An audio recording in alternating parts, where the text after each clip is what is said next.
하나님의 성경 말씀 249쪽 로마서 8장 14절부터 17절까지입니다. 249쪽 로마서 8장 14절부터 17절까지 다 같은 한 목소리로 합독을 드립니다.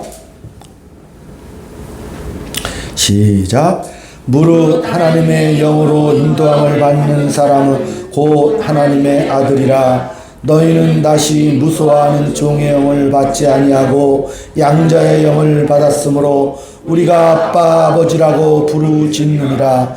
성령이 친히 우리의 영과 더불어 우리가 하나님의 자녀인 것을 증언하시나니 자녀이면 또한 상속자 곧 하나님의 상속자요 그리스도와 함께한 상속자니 우리가 그와 함께 영광을 받기 위하여 고난도 함께 받아야 할 것이니라.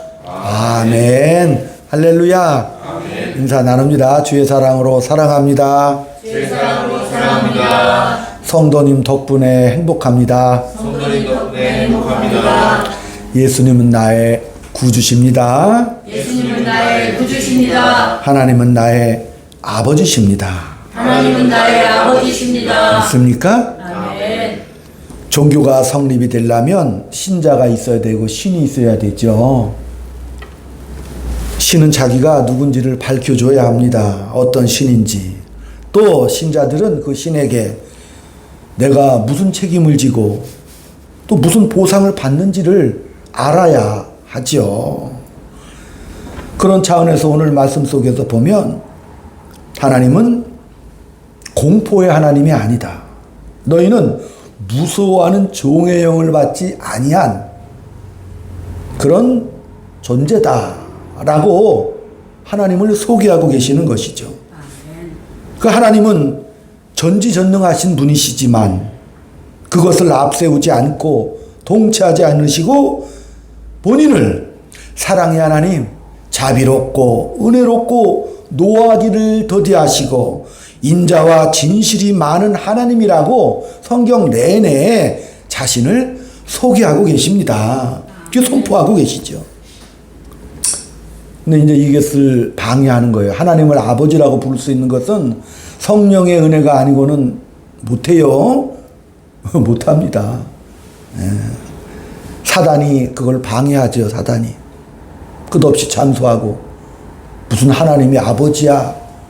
하나님이 공포의 하나님, 권력의 하나님. 인류 역사를 보면 이 기독교가 초대, 중세, 근대, 현대 이르기까지 하나님에 대한 오해가 많죠. 중세의 하나님은 어떤 하나님이요? 권력의 하나님. 많이 그렇게 오해를 하죠. 중세 교회가 무시무시하게 정치, 권력을 다 쥐었죠. 돈과 힘을 다 쥐어서 타락을 하게 하죠. 그래서 결국에는 면벌부, 죄를 면해준다. 돈을 바치면. 그 면벌부 사건이 종교개혁 바로 전에 일어났던 많은 타락의 극치거든요. 또한 그들은 뭐예요? 그것으로 말미암아 하나님 앞에 믿음으로 우리가 구원을 받았는데 그 다음에는 뭐죠? 우리의 행위로 그 믿음에 대한 보답이 있어야 된다라고 이 엉터리 신학이 벌쳐지니까 공로주의가 나오는 거예요. 인간의 업적과 공로가 등장해서 또 타락하게 만드는 것이죠. 그러니까 하나님이 어떤 분인가에 대한 오해가 있으면 이 기독교가 뭐예요? 방향을 잃고 많은 혼란과 다툼이 일어난다는 사실이죠. 사단은 하나님이 왜 만드셨을까 되게 궁금하죠. 사탄을 왜 만드셨지? 왜 사탄이 사람을 유혹하게 만드시고 범죄케 만드셨는가? 이게 창조의 신비라니까요. 많은 신학자들이 이 문제에 대해서 성경에는 정답은 안 나오거든요. 어떻게 나와요? 신학적으로 유추를 해보는 거예요. 아, 사탄을 왜 만들었는가? 그래서 우리가 그 시금석이 뭐냐면 웨스터민스터 신앙 고백서라고 그래서 1643년에 영국 왕 킹 제임스 중심으로 해서 120명의 당대 영국의 최고의 신학자들이 6년 동안 교리를 만들었어요. 우리가 믿는 신앙 고백의 내용이 과연 무엇인가? 우리는 뭘 믿는가를 밝힌 것이 바로 웨스트민스터 대성당에서 6년 동안 대학자들이 만들었던 신앙 고백서거든요. 이 신앙 고백서, 이 고백이 미국 장로교로 넘어가고 미국 장로교에서는 웨스트민스터 신앙 고백을 기본 교리로 삼고 또 그 장로교에 있는 목사님들이 한국에 선교사로 와서 한국의 장로교회가 퍼졌죠. 그래서 우리도 뭐죠? 웨스트민스터 신앙 고백서의 기초적인 교리에 의지해서 신앙 고백으로 믿음을 드러내고 나가고 있죠. 그죠? 그래서 웨스트민스터 신앙 고백서 제6조 1항에 보면 우리의 선조들이 사탄의 유혹을 받아 타락하고 범죄하였다. 하나님께서 먹어서는 안 되는 그 금단의 열매를 우리 선조가 먹고 범죄하였다. 그러나 하나님의 지혜롭고 거룩한 계획에 따라 기쁘게 그것을 허용하셨다. 하나님께서 사탄을 만드시고 당신이 만드신 인간의 타락을 기쁘게 허용하셨다. 이는 그 자신의 영광을 드러내시기로 계획하신 바다라고 6조 1항에서는 사탄에 대해서 정확하게 기록하고 있다는 사실이죠.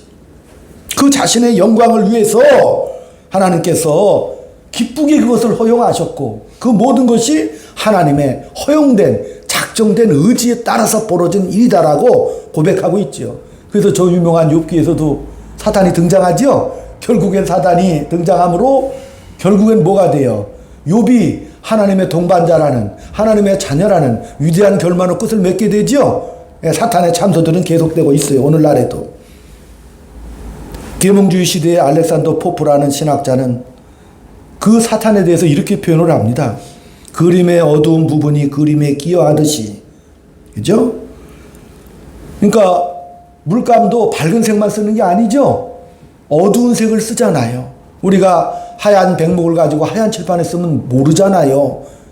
그러니까 하얀 백목을 들고 칠판에다가 쓰잖아요. 그래야 하얀 글씨가 드러나듯이. 그죠? 전체 그림에 꼭 필요하기 때문에 어두운 물감이 필요하듯이 사단도 뭐예요? 필요하다는 사실이죠. 하나님의 창조 섭리에 따라서 물질계를 만드시고 인간을 만드셨잖아요. 그러나 영적인 세계도 하나님이 창조하셨죠. 인간만 창조한 게 아니거든요. 보이지 않는 그 피조물 세계에 영적인 존재들도 창조하시고 물질계 인간도 창조하셔서 그것을 조화롭게 하나님의 거대한 계획에 따라서 섭리하시고 계획 속에 있다는 사실. 그러니까 하나님의 큰 틀 속에서 악이 바로하고 악이 판칠 때 하나님의 선하심과 자비와 영광이 드러나듯이 말입니다. 나는 골프를 안 치는데 권사님 그 골프장 가보면 그죠? 아니 잔디가 쫙 펼쳐지면 얼마나 좋아. 근데 가끔 가다가 뭐 벙커가 있죠? 모래밭이 거기 왜 들어갔냐고. 벙커는 왜 필요해요? 치는 사람들은 알 거예요. 거기 빠지면 안 되니까 골퍼들이 어떻게 해요? 그것을 피해서 조심해서 치지요. 왜? 그 벙커가 있으므로 자기의 기량이 월등히 성숙되죠. 높은 데서 골프장을 바라보면 그 곳곳에 벙커가 있죠. 그거 피해 다니면서 기량이 늘어나는 거죠. 그렇게 이해하시면 좋습니다. 하나님은 전체적인 큰 틀 속에서 당신이 누구신지를 드러내기 위해서 사단도 있고 악도 있게 허용을 하셨다는 사실입니다. 그래서 하나님은 뭐예요? 우리 인생 속에서 실력을 키우기를 원하시는 것이고 계시록 21장 13절에도 보면 7절부터 13절까지 보면 그 눈물을 눈에서 씻기시고 하나님의 자녀들로 상속자가 되게 하기 위해서 하나님께서 위대한 계획을 작정하시고 실행하신다는 사실이지요. 그러니까 사단이 하나님은 어떤 하나님? 무서운 하나님, 공포의 하나님, 두려운 하나님. 그렇게 우리를 속이고 넘어뜨리려고 도전하는 거예요. 오늘 뭐라 그랬어요? 너희는 다시는 무수하는 종의 영을 받지 않았으니까 하나님을 뭐라 그래요?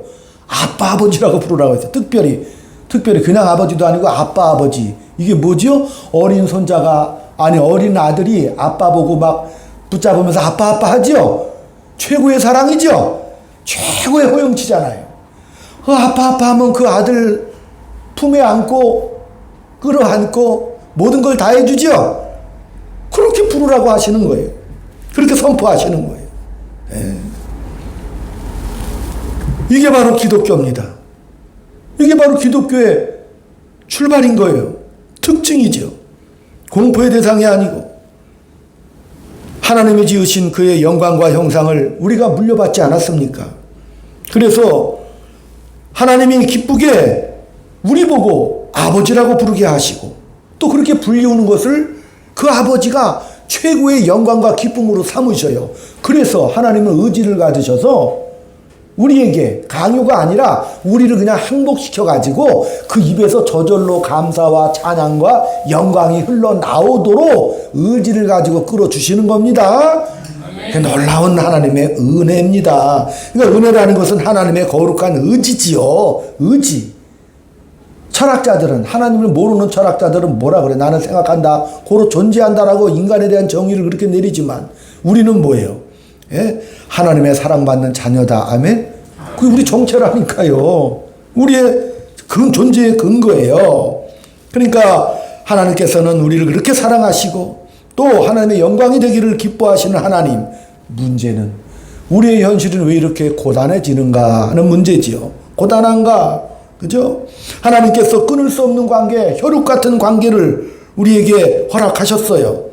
또 약속도 하셨고 모든 것을 우리에게 주시려고 하시는 거죠. 그래서 우리는 종은 재산을 물려받지 않습니다. 자녀만이 상속자가 되는 거예요. 그죠? 그 유산을 물려받은 우리가 후손인데 문제는 돈만 받은 것이 아니라 하나님의 속성과 성품을 다 물려받도록 하나님이 허락하시는 거죠. 돈만이 아니라는 거예요. 그죠? 그러니까 하나님은 우리에게 못할 것이 없다. 내게 줄 수 있는 그 모든 것을 다 허락해 줄 테니까 받고 배우라고 하나님께서 인생을 통해서 역사를 통해서 말씀하시는 겁니다. 예? 배워라 이거죠. 그렇게 그런 관계라 그거예요. 너는 나에게서 다 배워야 된다라고. 그래서 직접 이 땅에 육신 몸을 입고 오셔서 배우라고 그래서 실물 교육을 하고 가셨죠. 다 보여주고 가셨잖아요. 예? 원수를 향해서도 끌어안고 십자가에 달려 돌아갈 때도 저의 아버지 저들의 죄를 용서하여 주옵소서. 저들이 몰라서 하니까 다 용서하여 주옵소서라고 그 자기를 죽이는 자들을 향해서 끌어안고 가시죠. 이 놀라운 사건을 실체적으로 보여주신 거예요. 성육신으로. 우리가 자식을 칭찬하면 막 으쓱으쓱하죠. 나를 칭찬하는 것보다 자식을 칭찬하면 그 관계는 굉장히 오래 가죠. 그게 최고의 칭찬이니까. 그러니까 부모는 자식이 더 나아지기를 바라는 것이죠. 그죠? 그러니까 자식에게 줄 수 있는 것을 다 주고 아무리 자식을 향해서 희생하고 믿지는 장사를 해도 누구에게? 자녀에게만은 양보하죠. 우리가 어떻게 이겨? 자녀에게만은 양보해. 근데 문제는 그 사랑하는 부모가 자식을 향해서 희생을 하는 그 부모가 자식의 입장에서는 어릴 때부터 클 때는 왼수요. 부모가 모든 것을 하라고 하잖아요. 너 이거 해야 돼, 저거 해야 돼.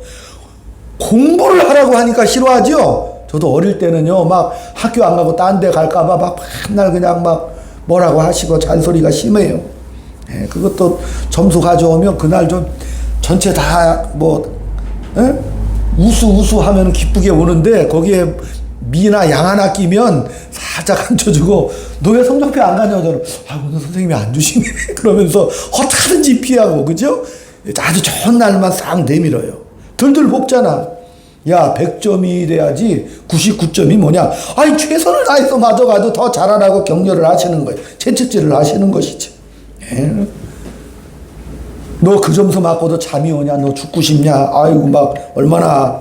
그 왜 그러겠어요? 너는 짐승이 아니다. 하나님께서 하시는 거예요. 너는 짐승이 아니야. 너 훌륭해지라는 거다. 넌 종도 아니야.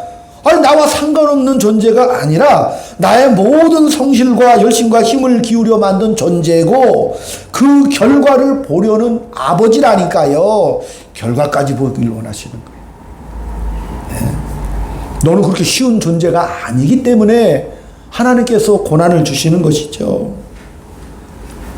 그러니까 그걸 하나님의 사랑이라고 말하는 거니까 사랑은 이게 대강 어떻게 대충 넘어갈 수 있는 게 아니라니까요. 이번 계속 주 중에는 우리가 주일에는 이 용어, 신앙적인 용어에 대해서 제가 이렇게 설명을 드리고 있거든요. 오늘은 사랑이라는 그런 부분이죠. 사랑. 그러니까 사랑은 대강 할 수 없어요.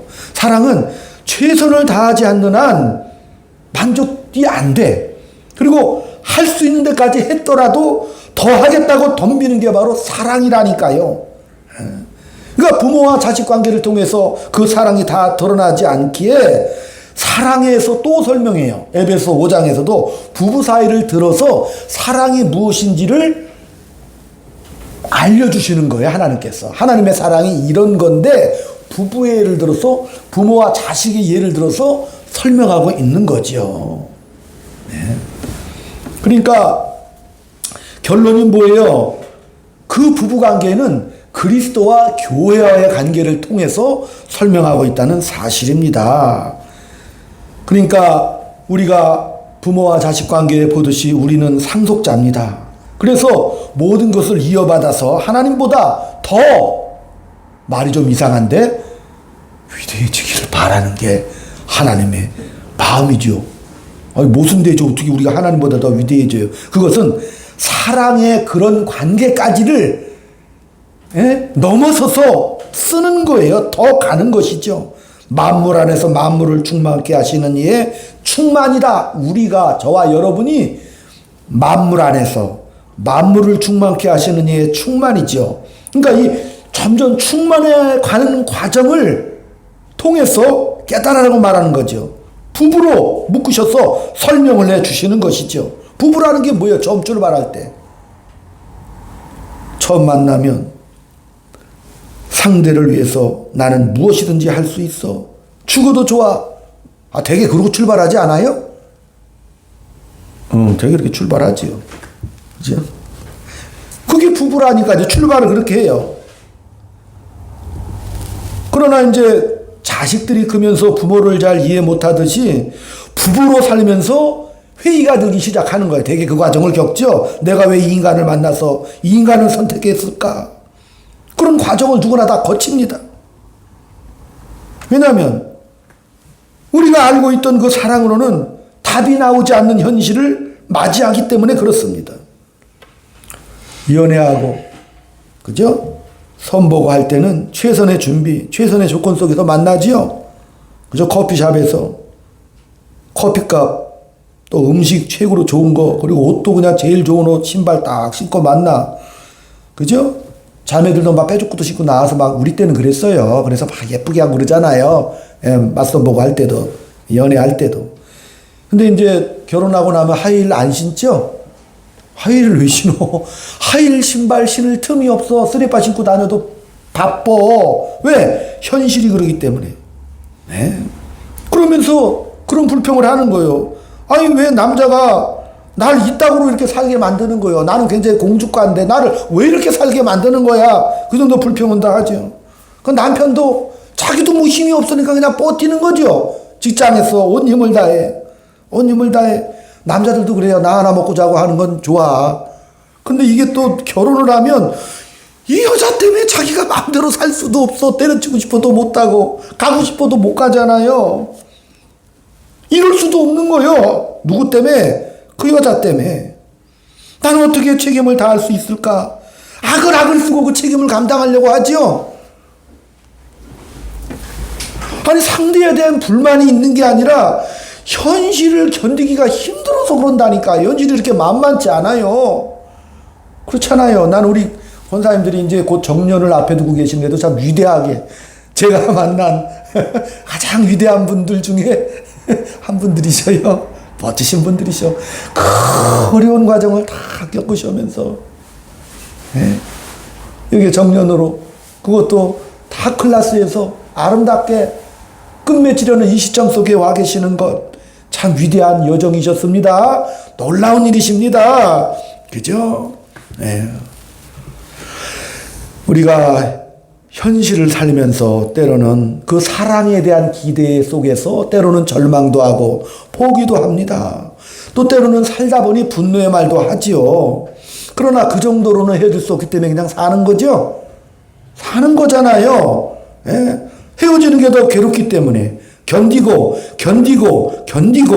그렇게 살아가는 것이죠. 그래서 어느 틈에 60, 70이 되면 이제는 좀 성숙해져 가지고 험한 소리는 되도록이면 안 하죠. 해봤자 소용없는 거 알잖아, 이제 나이 들면. 그죠? 불만이 남아 있어도 할 소리 다 안 합니다. 왜? 험한 소리 하면 손해라는 것을 알아. 그죠? 어차피 내가 잘못했다고 그래야 끝나는 거예요, 그게. 그 내가 참자. 참는 거라니까요.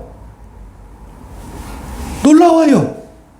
그 딸들이 시집가기 전에는 뭐 밥도 안 하고 반찬도 안 하는데 어느 날 이렇게 딸 집에 가보면 딸이 막 반찬도 하고 신기하죠? 열심히 살아가는 거 보면은 아이고 저것도 살려고 열심히 하네. 집에서는 물 하나 안 묻히더니 시집 가더니 저렇게까지 살아보려고 애를 쓸 대견하죠? 아, 대견한 거 많이 보실 거예요.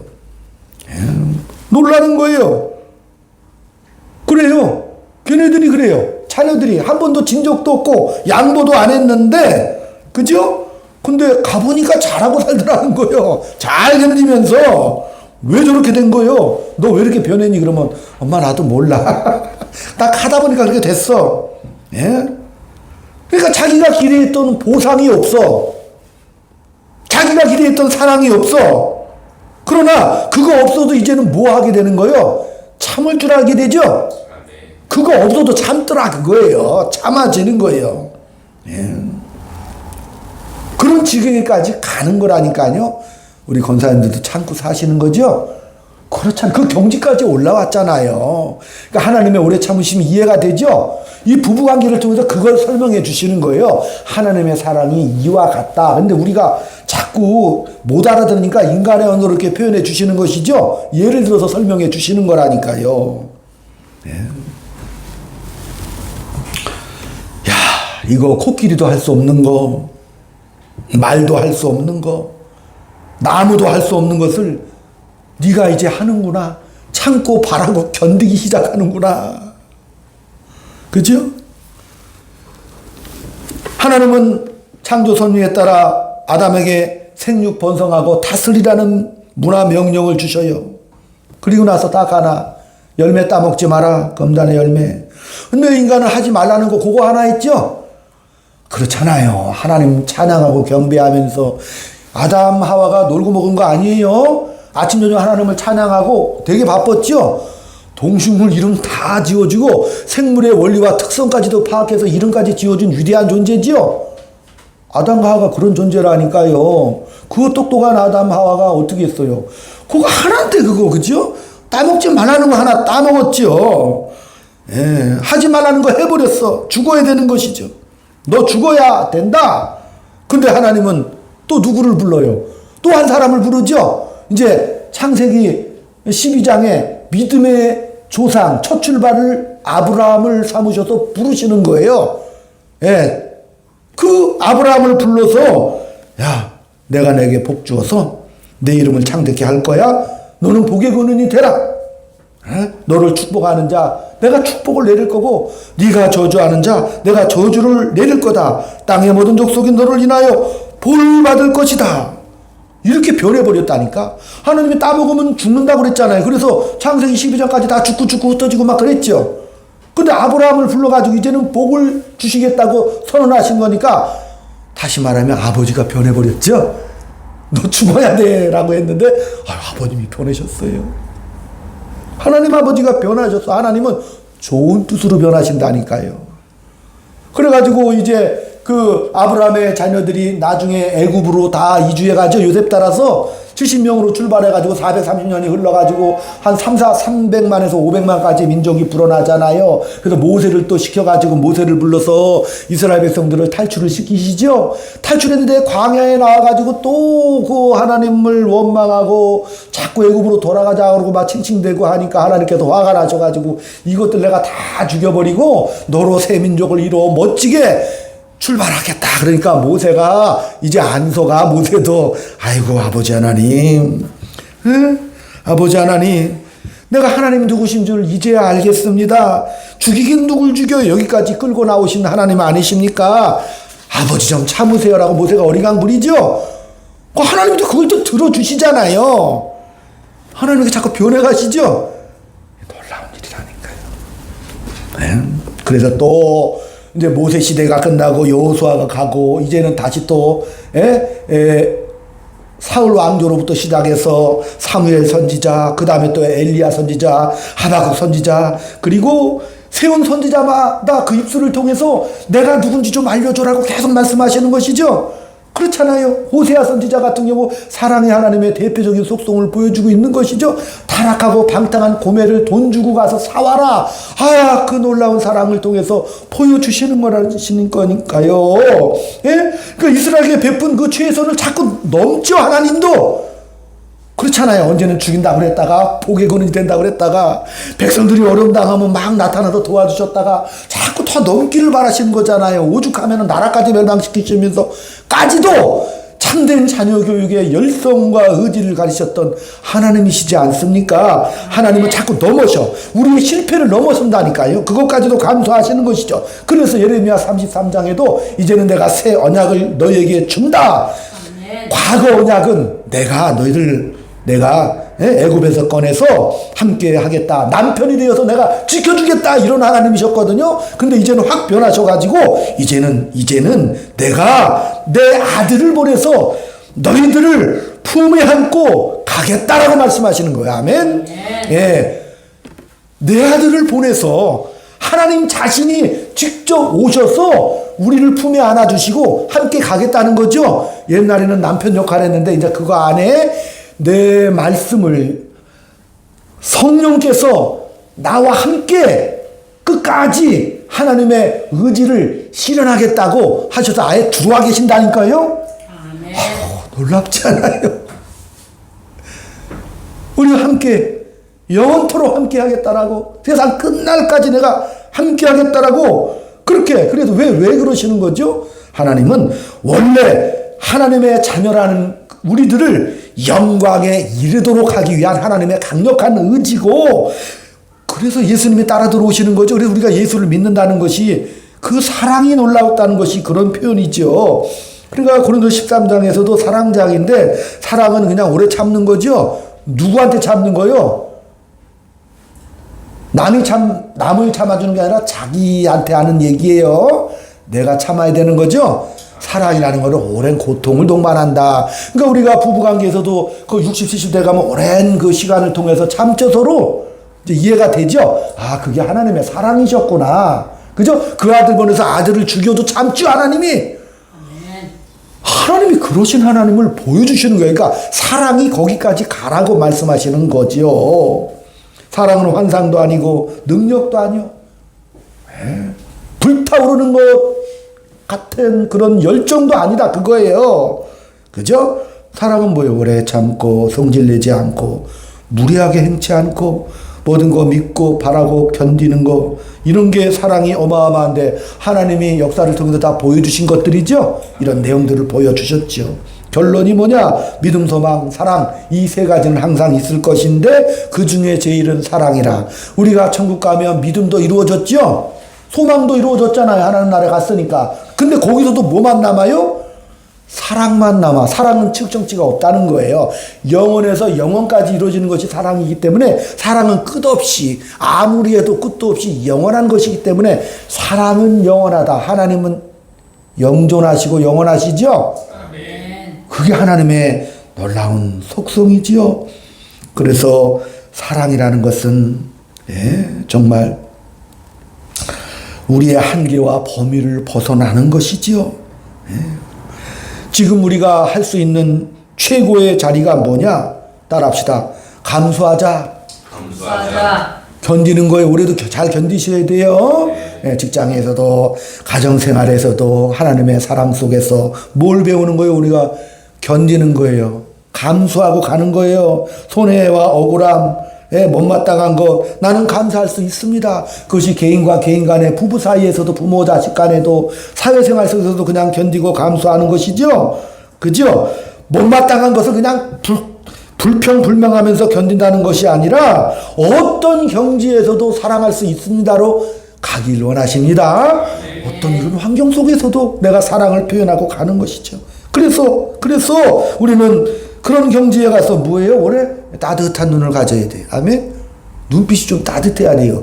도끼는 뜨지 마시고 따뜻한 눈을 가지시고 수준에 맞지 않는 우리 주변 사람들을 향해서 기도할 수 있어야 되는 겁니다. 아멘. 그죠?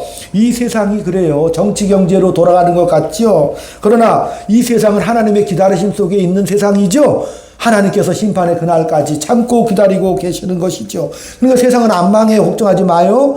지난번에 제가 중국의 대만의 선거도 걱정되고 올해도 트럼프 걱정, 대선 걱정. 아니 나이가 드니까 이제는 5대학 6대도 걱정하게 되더라고. 자꾸 걱정이 돼. 이 나라 또 총선이 또 앞에도 걱정이 되는데 그럼 김정은이 적화시키겠다고 난리를 치지요. 근데 걱정하지 마셔요. 정치, 경제 이 세상이 누구 손에 달린 거예요? 하나님의 창조학, 구원의 섭리 속에 있다는 사실을 믿으시기 바랍니다. 다 망할 것 같지만 인류 역사는 지금까지 달려왔죠? 왜? 하나님의 기다리심 속에 있는 존재들이기 때문에 우리는 늘 소망을 가지고 하나님을 바라보고 가는 것입니다. 그죠? 그래서 우리가 실제적인 내용, 에베소 4장 13절을 다 찾아보겠습니다.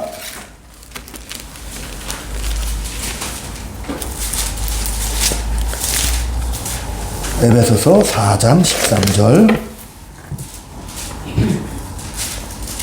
313쪽입니다. 시작. 우리가 다 하나님의 아들을 믿는 것과 아는 일에 하나가 되어 온전한 사람을 이루어 그리스도의 장성한 분량에 충만한 데까지 이르니는 이는 우리가 이제부터 어린아이가 되지 아니하며 사람의 속임수와 간사한 유혹에 빠져 온갖 교훈의 풍조에 밀려 요동하지 않게 하려 하십니다. 아멘. 하나님은요 그리스도의 장성한 분량이 충만한 데까지 이르도록 궁극적으로 목적하시고 선포하셨다는 사실입니다. 그러니까 어디서 그 사실을 확인해야 되죠? 그것은 바로 에베소 1장에도 보면은 교회를 통하여, 그죠? 교회는 그의 몸이니 만물 안에서 만물을 충만케 하시는 이의 충만이니라. 교회를 통해서 그 사랑을 이루시겠다고 말씀하시는 거죠.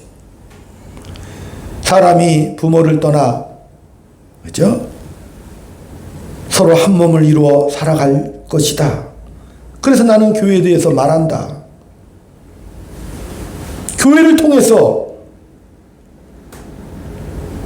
우리 이 현실 속에서 우리의 운명을 알고 있기 때문에 우리는 우리의 운명과 존재와 책임을 지고 이 시대를 살아가는 존재라는 것을 알아야 합니다. 은혜라는 거 이제 은혜는 값없이 준 거야, 공짜야, 그런 개념을 좀 넘어서시기를 바랍니다. 은혜라는 뭐죠? 하나님의 고집이라는 거예요. 은혜라는 것. 하나님께서 내가 그 사랑을 반드시 내가 이루어야 말겠다. 이게 하나님의 고집입니다. 우리를 불러 하나님을 좋게 하자고 그런 사랑을 논하는 것이 아니죠. 하나님은요, 우리로 하나님의 영광의 찬송이 되게 하심으로 말미암아 하나님의 만족, 우리가 뭐예요? 그 영광의 열매가 되게 하라는 거예요. 그러니까 하나님만 만족하는 게 아니죠. 부모가 자식을 살아가듯이 우리를 만족해 하시기 위해서 하나님은 의지와 고집을 가지시고 그 영광의 열매가 되게 하시려는 그 목적으로, 그래서 찬송 속에 우리를 어떻게 해요? 기쁨으로 내가 맞이하겠다는 하나님의 강렬한 의지십니다.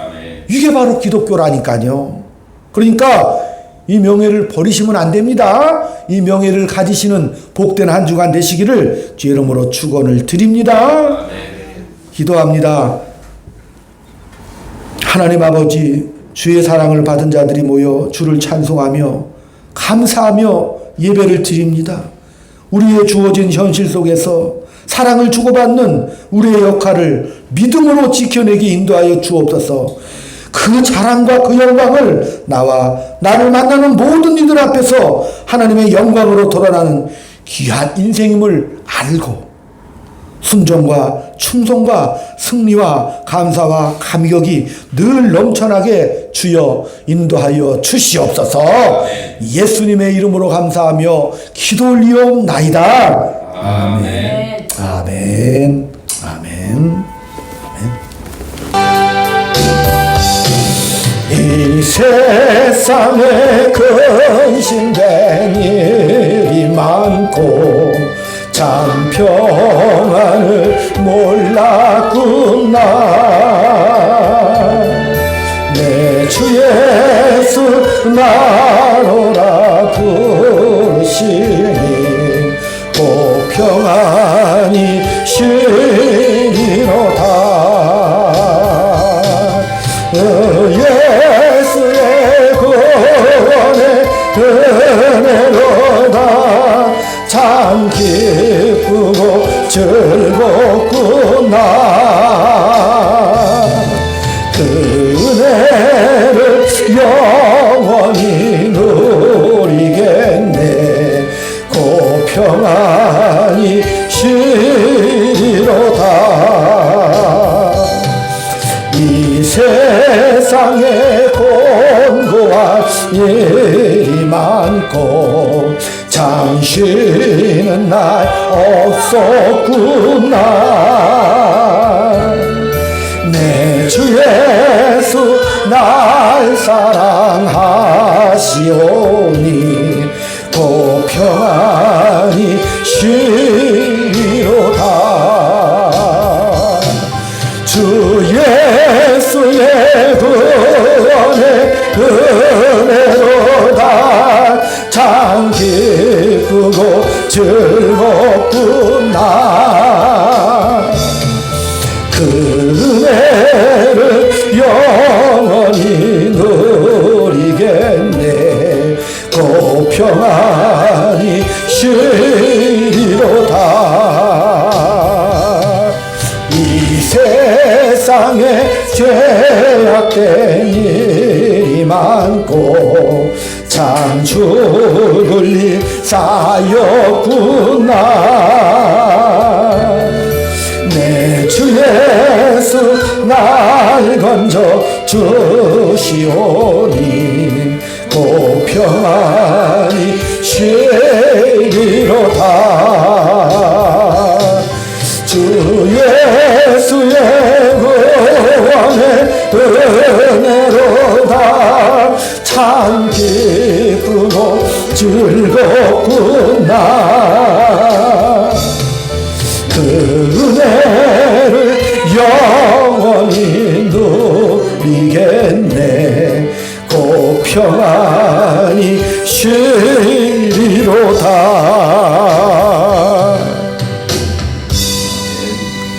지금은 우리 구주 예수 그리스도의 은혜와 하나님 아버지의 극진하신 사랑하심과 성령님의 감화감동 교통교사비로 충만하심이 오늘 주님 앞에 사랑의 의미를 알고 거룩하게 이 현실 속에 인내하며 견디며 하나님의 놀라운 나라를 소망하며 살아가는 아름답고도 복된 귀한 믿음의 역사들이 가정에 또한 직장 속에 이 교회에 영원토록 함께 있을지어다. 아멘. 아멘.